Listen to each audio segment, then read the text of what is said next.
નમસ્કાર પ્યારી બહેનો, dream of હાઉસવાઈફમાં આપનું હાર્દિક સ્વાગત છે. તો ક્યારે તમે એવું અનુભવ્યું છે કે તમે ઘરના બધા જ કામ કરી લો છો, ઘરના બધા જ કામ તમે કરો છો, છતાં તમને તમારી કોઈ વેલ્યુ નથી લાગતી? તમને એવું લાગે છે કે મારામાં તો કોઈ આવડત જ નથી? જો તમને ખરેખર આવું લાગતું હોય તો આ વિડીયો ખાસ તમારા માટે છે. કારણ કે આ વિડીયો છે આત્મવિશ્વાસ વધારવા માટે. હાઉસવાઈફનો આત્મવિશ્વાસ કેવી રીતે વધારો એના માટે અમે આ વિડીયો બનાવ્યો છે. તો સૌથી પહેલાં તો આપણે હાઉસવાઈફ શું છે, હાઉસવાઈફનું મહત્ત્વ સમજવું પડશે. કેમ કે જો આપણે એ નહીં સમજીએ તો આપણો અંદરનું જે મનોબળ છે, આત્મવિશ્વાસ છે, એ ક્યારેય નહીં વધી શકે. તો તમે પહેલાં એ જાણી લો કે હાઉસવાઈફ શું કરી શકે છે. એક હાઉસવાઈફ કોને અને કેટલું હેન્ડલ કરી શકે છે. તો હાઉસવાઈફ એ એક હાઉસવાઈફ નથી, એ પૂરા પરિવારને સંભાળે છે, પૂરા પરિવારની ખુશીઓનું ધ્યાન રાખે છે, આખું ઘર સંભાળે છે, પૂરા ઘરનું કામકાજ સંભાળી લે છે, સહેજ પણ ચૂંચા કર્યા વગર. હાઉસવાઈફ આખો દિવસ 24 અવર્સ સતત કામ કર્યા કરે છે. તેને કોઈ જ સ્વાર્થ હોતો નથી. બધાનું કામ ખુશી પોતાના મનથી કરી લે છે અને કોઈને શિકાયતનો મોકો પણ નથી આપતી. આ છે એક હાઉસવાઈફ. તો એક હાઉસવાઈફ જે આટલું બધું હેન્ડલ કરી શકતી હોય, એ ક્યારેય પોતાની જાતને એવું શું કરવા સમજી શકે કે હું કંઈક કરી નહીં શકતી, મારામાં કોઈ આવડત નથી. જે એક હાઉસવાઈફ કરી શકે છે એ વર્કિંગ વુમન પર નથી કરી શકતી ફ્રેન્ડ્સ. તો તમે સમજો એક હાઉસવાઈફનું મહત્ત્વ. પોતે એક ગૃહિણી છો, હાઉસવાઈફ છો, એના માટે પ્રાઉડ ફીલ કરો, ના કે નિરાશ થાવ. તો સૌથી પહેલાં તમારે તમારું હાઉસવાઈફનું જે કેરેક્ટર છે એને એક્સેપ્ટ કરવું પડશે, ખુશી એક્સેપ્ટ કરવું પડશે. અને જો તમે આમાં ખુશ રહેશો તો તમારો આત્મવિશ્વાસ જરૂરથી મજબૂત બનશે. આના લીધે તમારે કોઈ કાર્યમાં આગળ વધવું હશે તો એ પણ તમે કરી શકશો. બીજું એ છે કે આત્મવિશ્વાસ, એક ગૃહિણી છે, એક હાઉસવાઈફ છે, એનો આત્મવિશ્વાસ ઓછો કેવી રીતે થાય છે, મનોબળ ઘટે છે, શા કારણે? તો એનું કારણ છે કે એક તો સમાજના લોકોના કારણે, બીજું છે આપણે નેગેટિવ થિંકિંગ વધારે કરતા હોય છે, નેગેટિવ વસ્તુ પહેલાં વિચારી લઈએ છીએ. એના માટે આપણો આત્મવિશ્વાસ નબળો બને છે, આપણે કંઈક કરવામાં અસમર્થ બનીએ છીએ. તો કેવું છે કે આપણે જો કંઈક હાઉસવાઈફમાંથી કંઈક અલગ કરવા જઈએ તો પહેલું તો સમાજના લોકો જ આપણને એવા શબ્દો બોલશે કે આપણે આપણો પગ પાછો ખેંચી લઈએ છીએ. સમાજનો ડર લાગે છે કે હું આ કાર્ય કરીશ તો સમાજના લોકો શું વાતો કરશે. એ ડર આપણને પહેલો હેરાન કરે છે. તો એ ડરને આપણે મનમાંથી બિલકુલ કાઢી નાખવાનો છે. આપણે એક ગૃહિણી છે, એક પરિવારને સંભાળીએ છીએ, એ પણ આપણે ધ્યાનમાં રાખવાનું છે. તો એની સાથે સાથે આપણે પોઝિટિવ થિંકિંગ પણ કરવાનું છે કે આપણે આપણા મનમાં નેગેટિવ વિચારો ન લાવતા આપણે આપણા કાર્યમાં આગળ વધીએ. તો આના માટે પણ હાઉસવાઈફે ફોકસ કરવાની સૌથી વધારે જરૂરી છે કે આત્મવિશ્વાસ ઘટે છે શા માટે અને તે નબળો શા માટે પડે છે. તો આને આપણે આત્મવિશ્વાસને મજબૂત બનાવવા માટે થોડુંક સમાજની વાતો છે, લોકોના અપશબ્દો છે, પોતાના મનના વિચારો છે, નેગેટિવ વિચારો છે, એને દૂર કરવા પડશે.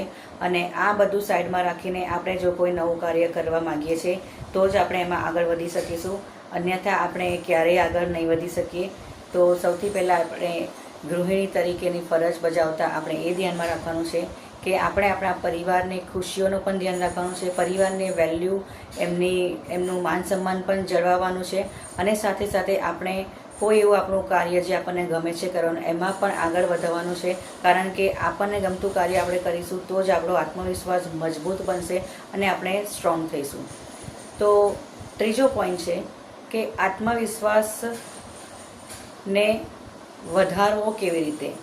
આપણા મનનો જે આત્મવિશ્વાસ છે એને આપણે કેવી રીતે વધારવો જોઈએ. તો સૌથી પહેલો પોઈન્ટ એના માટે છે, આત્મવિશ્વાસ વધારવાના મેં 5 પોઈન્ટ તમને સમજાવું છું. એનો પહેલો પોઈન્ટ છે કે સૌથી પહેલાં એક ગૃહિણીએ પોતાના માટે સમય આપવો જોઈએ. કારણ કે ગૃહિણી તે પછી છે, પહેલાં એક સ્ત્રી છે. તો સૌથી પહેલાં આપણે પોતાના માટે સમય આપવો જોઈએ.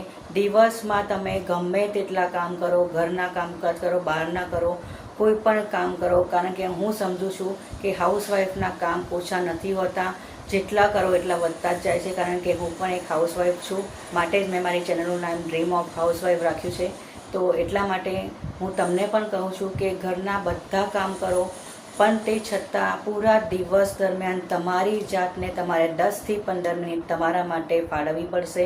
10થી 15 મિનિટ તમે તમારી જાતને આપો, તમારા માટે સમય આપો. એ સમયમાં તમને જે કાર્ય કરવાનું ગમે છે એ કાર્ય કરો, જેનાથી તમારો આત્મવિશ્વાસ મજબૂત બનશે, તમારું મનોબળ વધશે અને તમે કોઈ કાર્ય કરવા જઈ રહ્યા છો તો એમાં પણ તમને સફળતા મળશે અને તમારા મનનો ડર પણ દૂર થશે.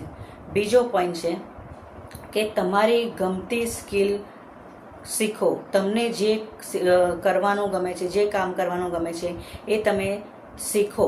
કારણ કે કોઈને કુકિંગ કરવાનું ગમતું હોય છે, કોઈને બ્યુટી કરવાનું ગમતું હોય છે, કોઈને સોશિયલ મીડિયા પર કામ કરવાનું ગમતું હોય છે, કોઈને ઓનલાઈન વર્કિંગ કરવાનું કામ ગમતું હોય છે.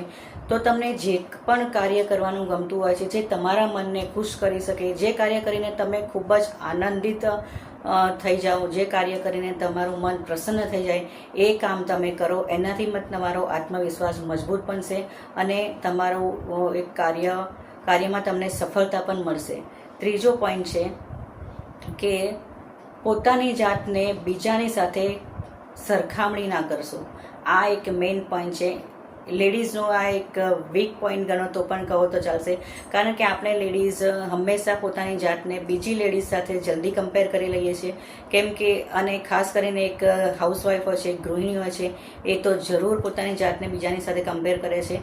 કારણ કે જો ક્યારેય કોઈ ગૃહિણી વર્કિંગ વુમનને જુએ છે, કેમ કે એ જોબ કરતી હોય છે, સારું એવી એની પર્સનાલિટી હોય છે, અર્નિંગ કરી લાવતી હોય છે અને પોતે એક ગૃહિણી છે, હાઉસવાઈફ છે, એના માટે પોતાની જાતને બીજાની સાથે કમ્પેર કરતી હોય છે કે હું તો ફક્ત એક હાઉસવાઈફ છું, બસ ઘરના જ કામો કરું છું, બીજું કંઈ કરી શકતી નથી, મારી શું વેલ્યુ છે, હું શું કરી શકું છું. આ રીતે નેગેટિવ વિચારો કરીને પોતાની જાતને કમજોર બનાવે છે, બીજાની સાથે સરખામણી કરીને પોતાની આત્મવિશ્વાસને ઘટાડે છે અને પોતાનું મનોબળ પણ ઘટાડે છે. આ રીતે પોતાની જાતને બીજાની સાથે સરખામણી ના કરશો. જો તમે બીજાની સાથે પોતાની જાતને સરખામણી કરશો તો તમે જીવનમાં ક્યારેય આગળ નહીં વધી શકો. માટે પ્લીઝ, જો તમે લાઈફમાં આગળ વધવા માગો છો, તમારી માટે કંઈક કરવા માગો છો, તો સૌથી પહેલાં પોતાની જાતને બીજા સાથે કમ્પેર કરશો નહીં. તો આ મારી ખાસ રિક્વેસ્ટ છે દરેક બહેનોને. ચોથો પોઈન્ટ છે કે પોતાની સાથે દરરોજ વાત કરો. પોતાની સાથે દરરોજ પોઝિટિવ વાત કરો. જેમ કે હું કંઈક કરી શકું છું, હું જરૂરથી કંઈક મારા માટે નવું કરીશ, કે હું દરેક કાર્યને લાયક છું, હું દરેક કાર્ય કરી શકું છું, હું મજબૂત છું. આ રીતે પોતાની જાતની સાથે દરરોજ 1 મિનિટ 2 મિનિટ વાત કરો. પોતાની જાતને, પોતાના મનને પોઝિટિવ બનાવો અને પોઝિટિવ વેમાં લઈ જાઓ તો તમે પોતાનામાં એક પ્રાઉડ ફીલ કરશો. માટે દરરોજ પોતાની જાતને વેલ્યુએબલ બનાવો, ના કે નિરાશ થાઓ. 5મો પોઈન્ટ છે કે તમે જે કાર્ય કરો છો એનું તમે સન્માન કરો. કેમ કે ઘણીવાર એવું બને છે કે આપણે જે કામ કરીએ છીએ, આપણે આપણા કામની કોઈ કદર નથી કરતા. આપણે જે કામ કરીએ છીએ એ કામ આપણને નીચું લાગે છે. મતલબ કે મારે આ જ કામ કરવાનું, મારે ઘરનું જ કામ કરવાનું, આ ફલાનું ઢીકનું આ બધું બધી બહેનો અમુક વાર સમજતી હોય છે. તો આપણે જે કામ કરીએ છીએ એની આપણે કદર કરવી જોઈએ. આપણે ગૃહિણી છે, એક હાઉસવાઈફ છે, તો આપણે પ્રાઉડથી કહેવું જોઈએ બધાને કે ના, હું એક હાઉસવાઈફ છું, મને એનો કોઈ જ દુઃખ નથી, બલ્કિ મને તો એક હાઉસવાઈફ હોવાનું પ્રાઉડ ફીલ થાય છે. હું ગર્વથી કહું છું કે હું એક હાઉસવાઈફ છું. તો પ્લીઝ, આ 5 ઇમ્પોર્ટન્ટ પોઈન્ટ છે પોતાના આત્મવિશ્વાસ વધારવાના. એને તમારા જીવનમાં અપનાવો તો જરૂરથી તમારો આત્મવિશ્વાસ મજબૂત બનશે. તમે કોઈ નવું કાર્ય કરવા માગતા હશો, તેમાં આગળ વધશો. તો કારણ કે એક ગૃહિણી છે, એક હાઉસવાઈફ છે, એનાથી જ પરિવાર બને છે. જો એ ખુશ રહેશે તો જ પરિવાર ખુશ રહેશે. જો એ દુઃખી રહેશે તો પરિવાર પણ દુઃખી રહેશે. માટે હાઉસવાઈફને હંમેશા ખુશ રહેવાનું હોય છે, ના કે નિરાશ થવાનું હોય છે. એના માટે ફક્ત જો કોઈ હાઉસવાઈફ કંઈક કરવા માગતી હોય એની લાઈફમાં, કશું નવું કાર્ય કરવા માગતી હોય, પણ એ એક ફેમિલી ને લઈને કે પોતાની આત્મવિશ્વાસને લઈને પાછા હટવાનો પ્રયાસ કરતી હોય કે ના મારાથી નહીં બની શકે, હું નહીં કરી શકું, એવા બધા વિચારો લાવતી હોય, તો જો એક હાઉસવાઈફ આટલું બધું હેન્ડલ કરી શકે છે, પરિવાર સંભાળે છે, પરિવારની ખુશીઓનું ધ્યાન રાખે છે, પોતાની કાળજીનું છોડીને પરિવારને પહેલું મહત્ત્વ આપે છે, તો એ હાઉસવાઈફે પોતાના માટે પણ કંઈક કરવું જોઈએ, પોતાની નવી પહેચાન બનાવવી જોઈએ, જે એમને ગમે છે એ કાર્ય કરવું જોઈએ.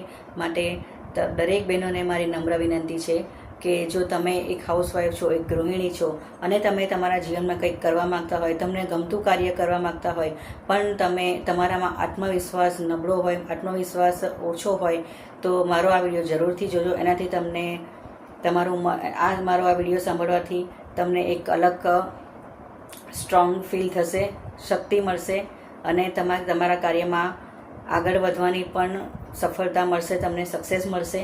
તો પ્લીઝ મારો આ વિડીયો જરૂરથી જોજો અને એ વિડીયો ગમે હોય તો લાઈક કરજો, કમેન્ટ કરજો અને આ વિડીયો જરૂરથી વધુમાં વધુ શેર કરજો એ ગૃહિણીઓને જે ઘરમાં રહીને પણ કંઈક કરવા માગે છે પણ પોતાના આત્મવિશ્વાસના લીધે કરી નથી શકતી.